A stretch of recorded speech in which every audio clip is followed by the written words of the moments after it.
The Motivation Minute, brought to you by GenesisGoldIRA.com. The Motivation Minute. Today's quote was submitted by Tracy. Warren Buffett said, "Only when the tide goes out do you discover who's been swimming naked." That's funny. I was recently in Omaha, Nebraska. That's where Warren Buffett lives. No, I was not visiting Warren's house for dinner, but we did eat at one of his favorite restaurants. The server we had told us a funny story about Warren Buffett. He said we were seated at Warren Buffett's favorite table.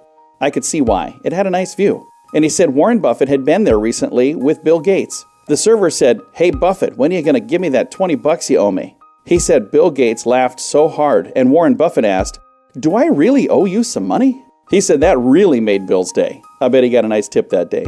Probably more than $20. The Motivation Minute. Today's Motivation Minute, courtesy of GenesisGoldIRA.com. I'm John Small. Thanks for listening. Your favorite motivational quotes can be submitted for upcoming programs at MotivationMinute.org.